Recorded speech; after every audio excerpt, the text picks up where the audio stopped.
بسم الله الرحمن الرحيم. الحمد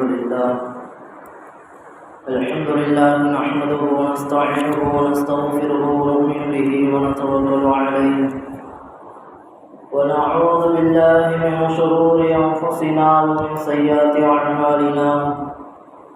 من يهده الله فلا مضل له ومن يضلله فلا هادي له. ونشهد أن لا إله إلا الله وحده لا شريك له ونشهد أن سيدنا ونبينا مولانا محمدا عبده ورسوله. وما بعد فقد قال الله تعالى في القرآن العظيم وفي الفرقان المجيد. فأعوذ بالله من الشيطان الرجيم. بسم الله الرحمن الرحيم. إنا أعطيناك الكوثر فصل لربك وانحر إن شانئك هو الأبتر. وقال نبينا صلى الله عليه وسلم أفضل أيام الدنيا أيام العشر. صدق الله العلي العظيم وصدق رسوله النبي الكريم ونحن على ذلك من الشاكرين والشاكرين والحمد لله رب العالمين. எல்லா புகழும் புகழ்ச்சியும் யாவல்லவனாகிய அல்லாஹ் ஒருவனுக்கு உரித்தாகட்டுமாக. அவனுடைய சாந்தியும் சமாதானமும் நமது உயிருள் மேலான கண்மணி நாயகம் ரசூலுல்லாஹி ஸல்லல்லாஹு அலைஹி வஸல்லம் அவர்கள் மீதும், அன்னாரை பின்பற்றி வாழ்ந்த உத்தம சத்திய சஹாபாக்கள், தாபியன்கள், தாபியன்கள், நல்லோர்கள், நாதாக்கள், சுஹதாக்கள், குறிப்பாக இந்த ஜும்ஆ தினத்தன்று இங்கே அமர்ந்திருக்கும் நம்மீதும் உலக மக்கள் அத்துணை நபர்கள் மீதும் என்றொன்று நெருக்கமாக உண்டாகுமாக. ஆமீன். இறைவா, எது எனக்கு கற்றுத்தந்தாயோ அதை தவிர வேறு எந்த ஞானமும் எனக்கு இல்லை என்பதை ஆரம்பப்படுத்தியவனாக, உங்களுடைய துஆவை ஆதரவைத்தவனாக எனது ஜும்மாவை நான் ஆரம்பம் செய்கிறேன். அஸ்ஸலாமு அலைக்கும் வரஹ்மத்துல்லாஹி வபரகாத்துஹு. கண்ணியமான அல்லாஹ்வின் நல்லடியார்களே, ஒரு சிறப்பு வாய்ந்த ஒரு மாதத்தில் நாம் அமர்ந்திருக்கிறோம். பெருமானார் ரசூலுல்லாஹி ஸல்லல்லாஹு அலைஹி வஸல்லம் அவர்கள் சொல்வார்கள், அஃதலு ஐயாமி துன்யா ஐயாமுல் அஷ்ர். உலக நாட்களிலேயே மிக சிறந்த ஒரு நாளாக துல்ஹஜ்ஜுடைய மாதத்தில் முதல் 10 நாட்கள் என்பது உலக நாட்களிலேயே மிக சிறந்த நாள் என்பதாக பெருமானார் குறிப்பிட்டார்கள். இன்னொரு சமயத்தில் பெருமானார் குறிப்பிடுகின்ற பொழுது ரமதானுடைய மாதத்தில் இறுதி 10 நாட்கள் என்பது மிக சிறந்த ஒரு நாளாக இருக்கிறது என்று குறிப்பிட்டார்கள். இப்போ நமக்கு இங்கே ஒரு கேள்வி ஒன்று ஏற்படலாம். பெருமானார் ரசூலுல்லாஹி ஸல்லல்லாஹு அலைஹி வஸல்லம் அவர்கள் ரமதானுடைய இறுதி 10 நாட்களையும் சிறப்பு நாட்கள் என்று குறிப்பிட்டிருக்கிறார்கள். துல்ஹஜ்ஜுடைய மாதத்தின் முதல் 10 நாட்களையும் சிறப்பான ஒரு நாளாக பெருமானார் ரசூலுல்லாஹி ஸல்லல்லாஹு அலைஹி வஸல்லம் அவர்கள் இந்த 2 மாதத்தில் 2 நாட்களை பெருமானார் குறிப்பிட்டு சொல்லி தந்திருக்கிறார்கள். இதில் எந்த நாட்கள் மிக சிறந்த நாள்? ரமதானுடைய இறுதி 10 நாள் சிறந்த நாளா, அல்லது துல்ஹஜ்ஜுடைய மாதத்தில் முதல் 10 நாள் சிறந்த நாளா என்று பெருமானார் ரசூலுல்லாஹி ஸல்லல்லாஹு அலைஹி வஸல்லம் அவர்கள் சொல்கின்ற பொழுது சொல்வார்கள், அஃதலு ஐயாமி துன்யா ஐயாமுல் அஷ்ர். உலக நாட்களிலேயே மிக சிறந்த நாள் என்னவென்று சொன்னால் அது துல்ஹஜ்ஜுடைய முதல் 10 நாட்கள் தான் மிக சிறந்த ஒரு நாள் என்பதாக பெருமானார் குறிப்பிட்டார்கள். துல்ஹஜ்ஜுடைய இந்த முதல் 10 நாட்கள் என்பது பகல் நேரத்தில் அமல் செய்வதற்கு சிறந்த ஒரு நாள். அதே போன்று ரமதானுடைய இறுதி 10 நாட்கள் என்பது இரவு நேரத்தில் அமல் செய்வதற்கு மிக சிறந்த ஒரு நாட்களாக ரமதானுடைய இறுதி 10 இருக்கிறது என்பதாக இந்த இரண்டையும் 2 விதமாக அமல் செய்யக்கூடிய அந்த நேரத்தை குறிப்பிட்டு சொல்லி தருவார்கள். அதே போன்று எதற்காக வேண்டி பெருமானார் ரசூலுல்லாஹி ஸல்லல்லாஹு அலைஹி வஸல்லம் அவர்கள் உலக நாட்களிலேயே மிக சிறந்த ஒரு நாள் என்று துல்ஹஜ்ஜுடைய மாதத்தில் முதல் 10 நாட்களை ஏன் பெருமானார் ரசூல் ஸல்லல்லாஹு அலைஹி வஸல்லம் அவர்கள் சிறந்த நாள் என்று குறிப்பிட்டதற்கு இப்னு ஹஜர் அஸ்கலானி ரஹ்மத்துல்லாஹி அலைஹி அவர்கள் குறிப்பிடுவார்கள். அதற்கு என்ன காரணம் என்று இப்னு ஹஜர் அஸ்கலானி ரஹ்மத்துல்லாஹி அலைஹி அவர்கள் சொல்கின்ற பொழுது சொல்வார்கள், எந்த ஒரு நாட்களிலும் கிடைக்காத ஒரு அமல் இந்த துல்ஹஜ்ஜுடைய மாதத்திற்கு மட்டும் கிடைத்திருக்கிறது. எந்த ஒரு மாதத்திலும் அப்படி ஒரு சிறப்பு வாய்ந்த அந்த அமல் அந்த மாதத்திற்கு கிடைக்கவில்லை. ஆனால் துல்ஹஜ்ஜுடைய மாதத்தில் மட்டும்தான் அந்த அமல்கள் என்பது ஒன்று சேரக்கூடிய ஒரு நாளாக இந்த துல்ஹஜ்ஜுடைய மாதம் இருக்கிறது என்பதாக இப்னு ஹஜர் அஸ்கலானி ரஹ்மத்துல்லாஹி அலைஹி அவர்கள் குறிப்பிடுவார்கள்.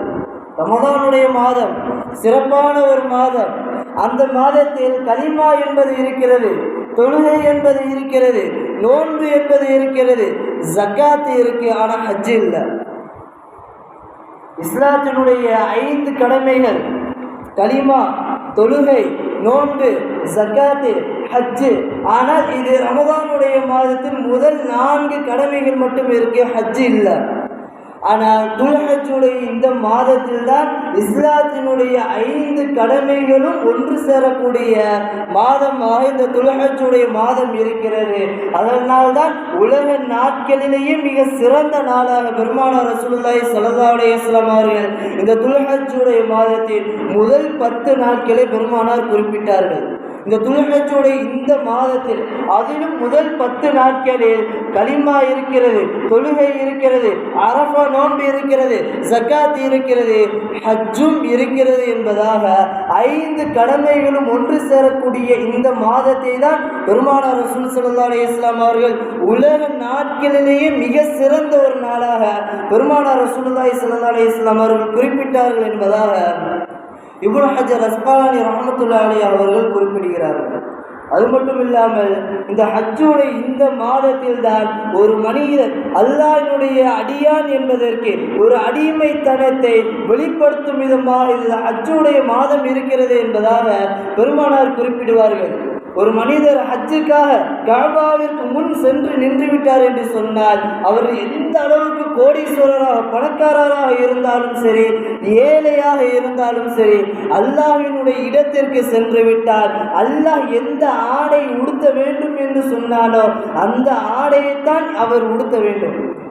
பணங்கள் நிறைந்து இருக்கலாம், செல்வங்கள் நிறைந்து இருக்கலாம், ஆனால் அல்லாஹ் எந்த ஆடையை உடுத்த வேண்டும் என்று அல்லாஹ் சொன்னானோ அந்த ஆடையைத்தான் அந்த இடத்தில் அந்த மனிதர் உடுத்த வேண்டும். வெறும் 2 வெள்ளை ஆடையை மட்டும்தான் பணக்காரரும் சரி ஏழையும் சரி அந்த இடத்தில் உடுத்த வேண்டும். நான் பணக்காரன், இந்த ஆடையெல்லாம் உடுத்த மாட்டேன், விலை உயர்ந்த ஒரு ஆடையைத்தான் நான் உடுத்துவேன் என்று ஒரு மனிதன் அந்த ஆடையை உடுத்தி ஹஜ்ஜு செய்தால் அல்லாஹ் அந்த ஹஜ்ஜை ஏற்றுக்கொள்ள மாட்டான். நான் பணக்காரன், நான் உயர்ந்தவன், நான் ஒரு ஏழைக்கு பக்கத்தில் நிற்பதற்கு தகுதி இல்லாத ஒரு ஆளான், ஆனால் அவனுக்கு மத்தியில் அவனுக்கு பக்கத்தில் நான் இருக்க மாட்டேன் என்று எந்த ஒரு பணக்காரரும் சொல்ல முடியாத அளவிற்கு அல்லாஹ் சுப்ஹானஹு வ தஆலா ஒரு அடிமைத்தனத்தை அந்த இடத்தில் தன்னுடைய அடியார்களுக்கு மத்தியில் எல்லோரும் சமம் என்பதை பெருமானார் ரசூல் ஸல்லல்லாஹு அலைஹி வஸல்லம் அவர்கள் அந்த இடத்தில் வெளிப்படுத்தி அல்லாஹ்விற்கு முன்னே எல்லாரும் சமம் என்பதை பெருமானார் உணர்த்தினார்கள். அந்த ஹஜ்ஜு என்பது அல்லாஹ்விற்கு முன்னிலையில் நிற்கின்ற பொழுது ஒரு அடிமைத்தனத்தை அல்லாஹ் வெளிப்படுத்தி காட்டும் விதமாக இப்படி ஒரு சிறப்பான இந்த மாதத்தில் அல்லாஹ் இப்படி ஒரு அமலை ஏற்படுத்தி இருக்கிறார். இன்னும் சொல்லப்போனால் இந்த துல்ஹஜ்ஜுடைய மாதத்தில் குர்பானி என்று சொல்லப்படக்கூடிய ஒரு உன்னதமான ஒரு அமலை அல்லாஹ் நமக்கு ஏற்படுத்தி தந்திருக்கிறார். இந்த குர்பானி என்பது எப்பொழுது ஆரம்பித்தது என்று பெருமானார் ரசூல் ஸல்லல்லாஹு அலைஹி வஸல்லம் அவர்கள் குறிப்பிடுகின்ற பொழுது ஒரு ஹதீஸில் சொல்லப்படுகிறது, குர்பானி என்பது ஆரம்பத்தில் ஆதம் அலைஹிஸ்ஸலாம் அவருடைய காலத்தில் தான் ஆரம்பிக்கப்பட்டது. குர்பானி என்பது ஆதம் அலைஹிஸ்ஸலாம் அவருடைய காலத்தில் தான் ஆரம்பிக்கப்பட்டது. மனித இனம் எங்கே ஆரம்பிக்கப்பட்டதோ அதே இடத்தில் தான் குர்பானியும் ஆரம்பிக்கப்பட்டது என்பதாக பெருமானார் ரசூல் ஸல்லல்லாஹு அலைஹி வஸல்லம் அவர்கள் சொல்லித் தருகிறார்கள். ஆதம் அலைஹிஸ்ஸலாம் அவர்களுக்கும் ஹவ்வா அலைஹிஸ்ஸலாம் அவர்கள் இருவருக்கும் முதல் பிரசவத்திலே ஒரு ஆண் குழந்தையும் ஒரு பெண் குழந்தையும் பிறக்கிறது. அந்த ஆண் குழந்தையினுடைய பெயர் காபில். அந்த ஆண் குழந்தையோடு சேர்ந்து பிறந்த அந்த பெண் குழந்தை என்பது மிகவும் அழகான ஒரு குழந்தையாக இருக்கும். சில வருடங்கள் அப்படியே கழிகிறது. மீண்டும் 2வது பிரசவம் ஹவ்வா அலைஹிஸ்ஸலாம் அவர்களுக்கு ஏற்படுகிறது. அந்த நேரத்தில் மீண்டும் ஒரு ஆண் குழந்தையும் ஒரு பெண் குழந்தையும் பிறக்கிறது. 2வதாக பிறந்த அந்த ஆண் குழந்தையினுடைய பேர் ஹாபில். முதல் குழந்தை ஆண் குழந்தையினுடைய பேர் காபில். இரண்டாவதாக பிறந்த அந்த ஆண் குழந்தையினுடைய பேர் ஹாபில். இரண்டாவதாக ஆண் குழந்தையும் ஒரு பெண் குழந்தையும் பிறக்கிறது. அந்த பெண் குழந்தை அழகில் குறைந்ததாக இருக்கும். முதலில் பிறந்தது அழகான ஒரு குழந்தை, பெண் குழந்தை. இரண்டாவது பிரசவத்தில் பிறக்கின்ற பொழுது அந்த அழகு குறைந்த ஒரு பெண்ணாக அந்த குழந்தை பிறக்கிறது. இப்படி பல வருடங்கள் கழிகிறது. எல்லாரும் 4 பேரும் வளர்ந்ததற்கு பிறகு அன்றைய நேரத்தில் இருந்த சட்டம், முதல் பிறந்த அந்த காபில் என்று சொல்லக்கூடிய அந்த மகன் இரண்டாவதாக பிறந்த அந்த ஹாபில் என்று சொல்லக்கூடிய அந்த ஆண் குழந்தையோடு சேர்ந்து பிறந்த அழகு குறைந்த அந்த பெண்ணை திருமணம் செய்ய வேண்டும். இரண்டாவதாக பிறந்த அந்த ஆண் குழந்தை முதலாவதாக பிறந்த அந்த அழகு நிறைந்த அந்த பெண்ணை திருமணம் செய்ய வேண்டும். இதுதான் ஆரம்பத்தில் இருந்த சட்டம். அந்த நேரத்தில் அந்த முதல் பிறந்த அந்த ஆண் குழந்தை அந்த ஹாபில், அவருக்கு என்ன ஆசைனா, தன்னோடு பிறந்த அந்த அழகான அந்த பெண்ணை திருமணம் செய்ய வேண்டும். அதுதான் அவருடைய ஆசை. ஆதம் அலைஹிஸ்ஸலாம் அவர்கள் எவ்வளோ எடுத்து சொல்கிறாங்க அப்படி திருமணம் செய்யக்கூடாது என்று. ஆனால் ஹாபில் அதை ஏற்றுக்கொள்ளாமல், நான் என்னோடு பிறந்த அந்த பெண்ணைத்தான் திருமணம் செய்து கொள்வேன் என்பதாக அந்த ஆண் மகன் சொல்கிறார். அப்போதான் ஆதம் அலைஹிஸ்ஸலாம் அவர்கள் ஒரு தீர்ப்பு ஒன்று வழங்குகிறார்கள். யார் அல்லாஹ்விற்காக ஒரு குர்பானியை கொடுக்கிறாரோ, அந்த குர்பானியில் யாருடைய குர்பானி அல்லாஹ் ஏற்றுக்கொள்கிறானோ அவருக்குத்தான் அந்த அழகான பெண்ணை நான் திருமணம் செய்து கொடுப்பேன் என்பதாக ஆதம் அலைஹிஸ்ஸலாம் அவர்கள் சொல்கிறார்கள். இப்போ ஹாபில் அந்த முதல் பிறந்த அந்த ஆண் குழந்தை, அவர் விவசாயத்தில் மிகவும் தேர்ச்சி பெற்றவர், விவசாயம் செய்யக்கூடிய ஒருவர். அவர் செய்த அந்த விவசாயத்திலிருந்து கிடைத்த அந்த தானியங்களில் மிகவும் மட்டமான தானியங்களை எடுத்து, அதாவது மிகவும் மட்டமான ஒரு தானியங்களை, மோசமாக இருக்கக்கூடிய அந்த தானியங்களை எடுத்து வருகிறார். இரண்டாவதாக பிறந்த அந்த ஹாபில், அவர் ஆடு மேய்க்கக்கூடியவர். அவர் தன்னிடத்தில் இருக்கக்கூடிய நல்ல கொழுத்த ஒரு ஆடாக, தரத்தில் உயர்ந்த ஒரு ஆட்டை குர்பானி கொடுப்பதற்காக கொண்டு வருகிறார். இருவருடைய குர்பானிக்கு பொருளும் வைக்கப்பட்டு விட்டது. அந்த நேரத்தில் குர்பானி அல்லாஹ் எப்படி ஏற்றுக்கொள்வான் என்று சொன்னால், வானத்திலிருந்து ஒரு நெருப்பை கீழே இறக்கி அந்த பொருளை பொசுக்கி அதை குர்பானியாக அல்லாஹ் ஏற்றுக்கொள்வான் அந்த நேரத்தில். அப்போ இருவருடைய பொருளும் வைக்கப்பட்டு விட்டது. தானியம் ஒரு சைடு வைக்கப்பட்டு இருக்கிறது, ஒரு பக்கம் ஒரு ஆடு, கொழுந்த ஆடு வைக்கப்பட்டு இருக்கிறது. அல்லாஹ் சுப்ஹானஹு வ தஆலா ஒரு நெருப்பை இறக்கி அந்த ஆட்டை பொசுக்கி அந்த ஆட்டினுடைய அந்த குர்பானி அல்லாஹ் ஏற்றுக்கொண்டான். ஹாபிலுடைய அந்த குர்பானியை அல்லாஹ் ஏற்றுக்கொண்டான். இதை பார்த்த அந்த முதல் குழந்தை அந்த ஆண்மகன் ஹாபிலுக்கு கடுமையான கோபம் வந்துவிட்டது. கோபத்தில் அந்த மனிதர் சொல்கிறார், நான் உன்னை கொலை செய்து விடுவேன் என்பதாக அந்த முதல் ஆண்மகன் சொல்கிறார். இப்போ அந்த இரண்டாவதாக உள்ள அந்த ஆண்மகன், அந்த குர்பானை ஏற்றுக்கொண்ட அந்த ஆண்மகன் அழகான ஒரு பதில் சொன்னார். அந்த பதில் தான் இன்று குர்பானி கொடுக்கக்கூடிய நம்மளில் ஒவ்வொருவருக்கும் ஒரு முக்கியமான ஒரு பாடமாக இருக்கும். அந்த வசனத்தை அல்லாஹ் குர்ஆனிலே சொல்லுவான். அந்த ஆண்மகன், இரண்டாவதாக பிறந்த அந்த ஆண்மகன் சொல்கிறார், கால இன்னமா யதகப்பலுல்லாஹு மினல் முத்தகீன்.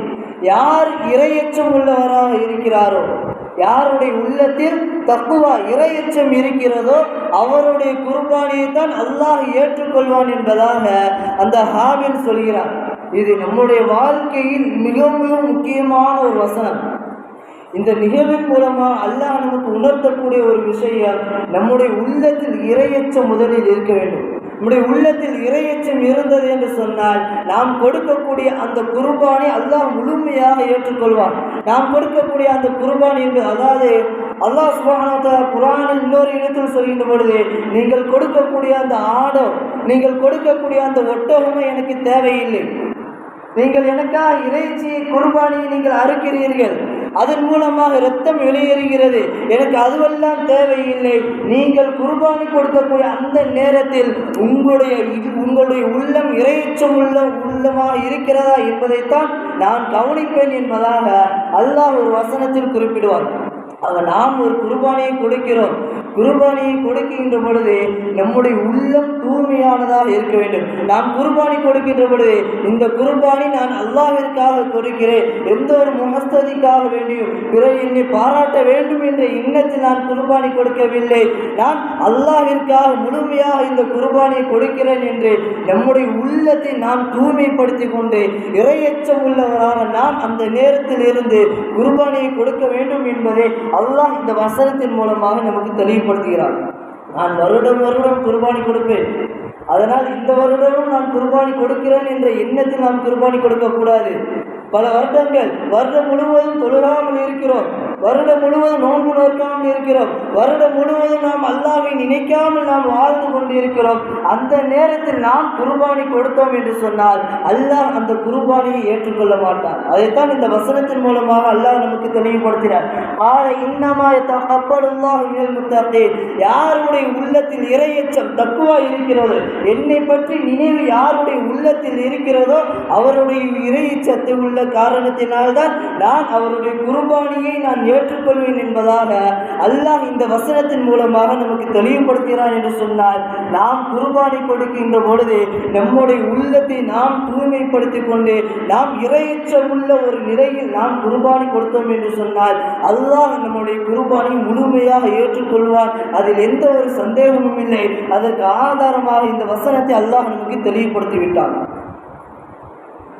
சரி, குர்பானி கொடுக்கக்கூடிய அந்த நாட்கள், எவ்வளவு நாட்கள் குர்பானி கொடுக்கலாம் என்று பெருமானார் ரசூலுல்லாஹி ஸல்லல்லாஹு அலைஹி வஸல்லம் அவர்கள் சொல்கின்ற பொழுது, பிறை 10 அன்று நாம் ஈதுல் அத்ஹா ஹஜ்ஜில் வருநாள் தொழுகக்கூடிய அந்த பிறை 10 அன்று தொழுகை முடிந்ததில் இருந்து பிறை 12 வரை நாம் குர்பானி கொடுத்து கொள்ளலாம்.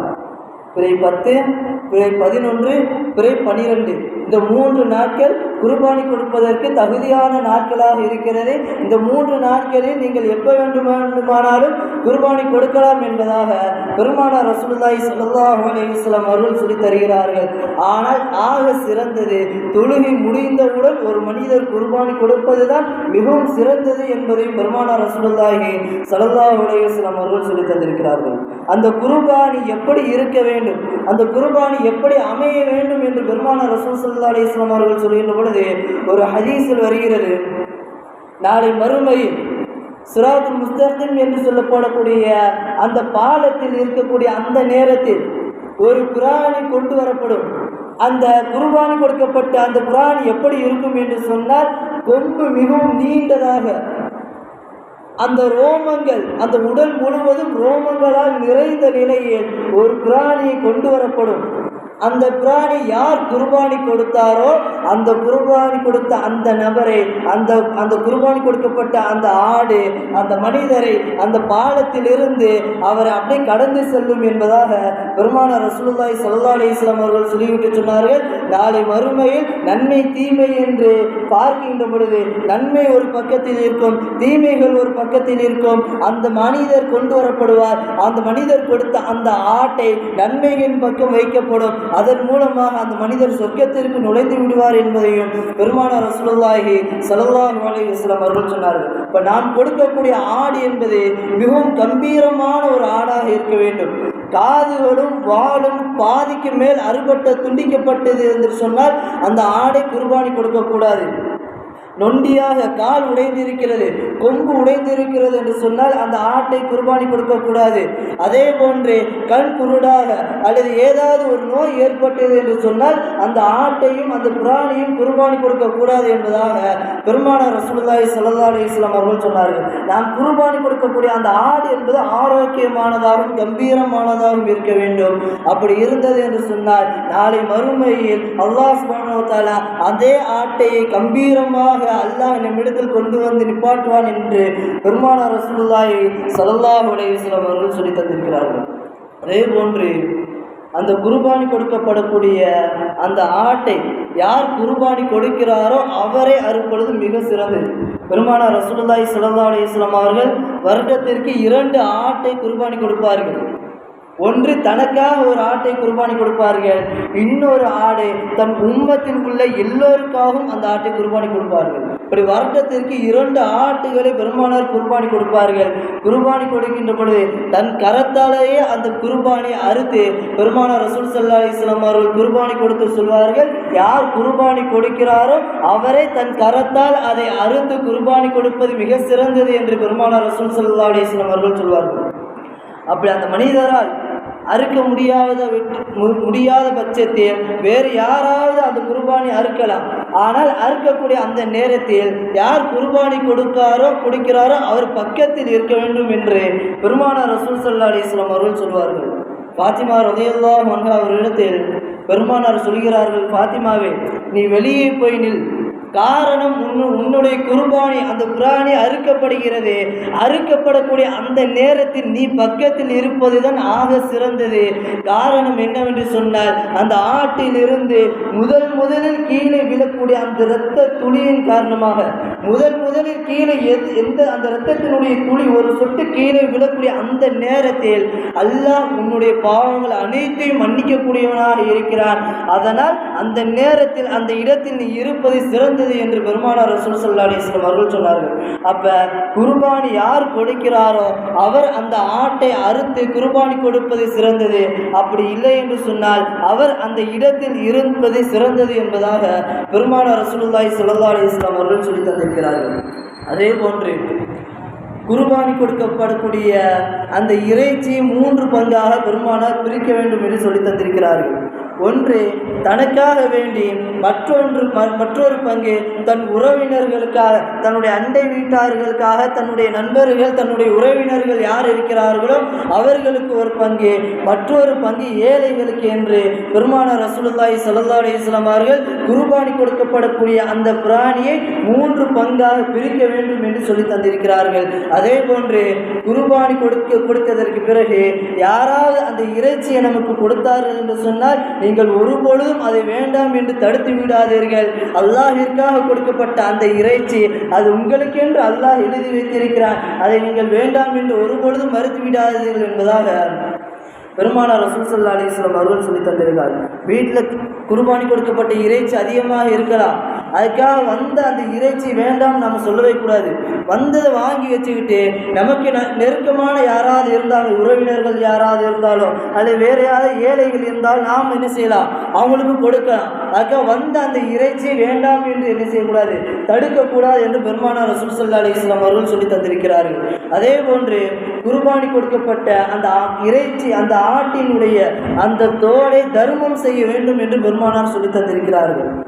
அந்த தோலை வியாபாரம் செய்யாமல் அதை தர்மம் செய்துவிட வேண்டும் என்று பெருமானார் ரசூல் ஸல்லல்லாஹு அலைஹி வஸல்லம் அவர்கள் சொல்லி தந்திருக்கிறார்கள். அதே போன்று இந்த துல்ஹஜ்ஜுடைய இந்த மாதத்தில் இன்னும் மிக மிக முக்கியமான ஒரு சுன்னத்தான ஒரு அமல், அதுவும் வலியுறுத்தப்பட்ட கட்டாயம் அதை செய்ய வேண்டும் என்ற ஒரு சுன்னத்தாக அரஃபாவுடைய நோன்பு பெருமானார் நமக்கு தந்திருக்கிறார்கள். பெருமானார் ரசூல் ஸல்லல்லாஹு அலைஹி வஸல்லம் அவர்கள் சொல்வார்கள், யார் ஒருவர் அரஃபாவுடைய நாளில் அந்த நேரத்தில் அந்த அரஃபாவுடைய நோன்பை யார் ஒருவர் நிறைவேற்றுகிறாரோ அவர் முன் செய்த ஒரு வருடத்தின் பாவங்கள் மன்னிக்கப்படுகிறது என்று பெருமானார் ரசூல் ஸல்லல்லாஹு அலைஹி வஸல்லம் அவர்கள் சொல்லி தருகிறார்கள். அதே போன்று அந்த அரஃபாவுடைய அந்த நாளை பற்றியும் அந்த அரஃபாவுடைய நோன்பை பற்றியும் பெருமானார் ரசூல் ஸல்லல்லாஹு அலைஹி வஸல்லம் அவர்கள் சொல்கின்ற பொழுது, யார் ஒருவர் அந்த அரஃபாவுடைய நேரத்தில் அல்லாஹ்விடத்தில் கையேந்தி துஆ செய்கிறாரோ, தன்னுடைய பாவ மன்னிப்பிற்காக வேண்டி யார் ஒருவர் துஆ செய்கிறாரோ அந்த துஆவை அல்லாஹ் உடனடியாக ஏற்றுக்கொள்வார்.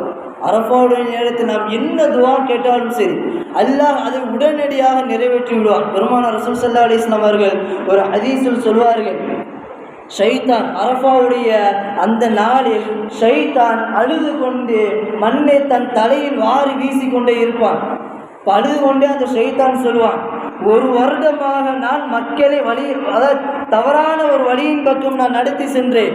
ஆனால் இந்த ஒரே ஒரு நாளில் அல்லாஹ் அவர்கள் கேட்ட துஆவை ஏற்றுக்கொண்டு அவருடைய பாவங்கள் அனைத்தையும் மன்னித்து விட்டான். நான் ஒரு வருடமாக செய்து கொண்டிருந்த அந்த தியாகத்தை இந்த ஒரே ஒரு நாளில் அல்லாஹ் அதை அப்படி அழித்து விட்டானே என்று ஷைத்தான் அழுது கொண்டு அந்த இடத்தில் மண்ணை வாரி தன்னுடைய தலையில் போட்டுக்கொண்டே இருப்பான் என்பதாக பெருமானார் ரசூலுல்லாஹி ஸல்லல்லாஹு அலைஹி வஸல்லம் அவர்கள் சொல்லித் தருகிறார்கள்.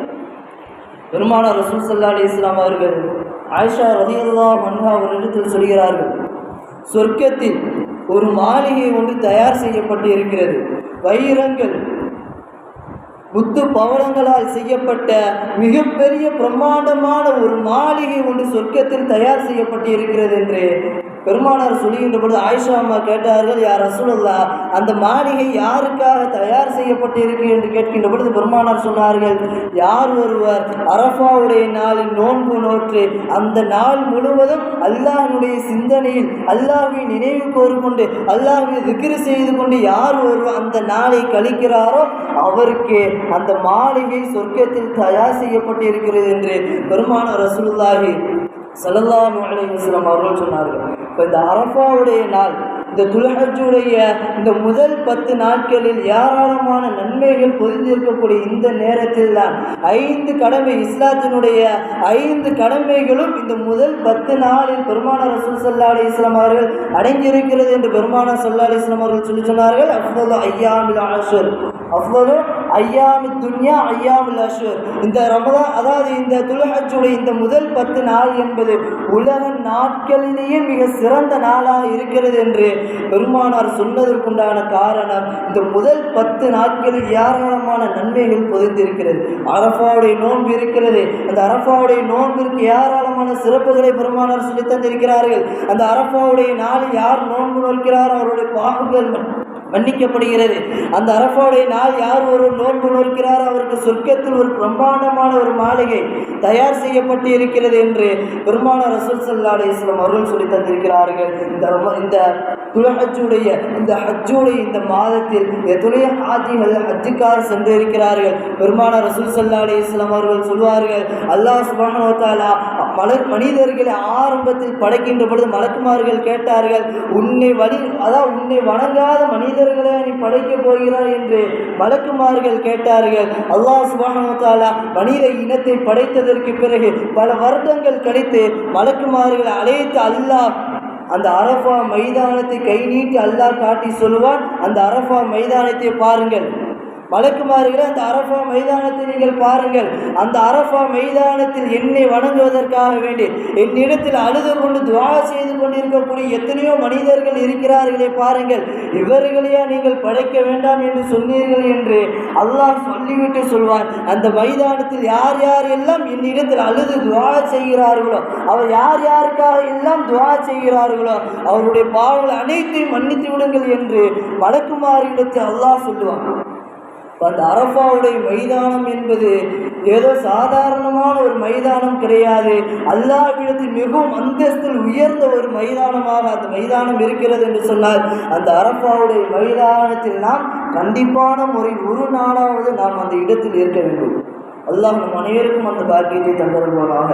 யார் யாரெல்லாம் இந்த வருடம் ஹஜ்ஜு செய்திருக்கிறார்களோ அவருடைய ஹஜ்ஜை அல்லாஹ் முழுமையாக ஏற்றுக்கொள்வானாக.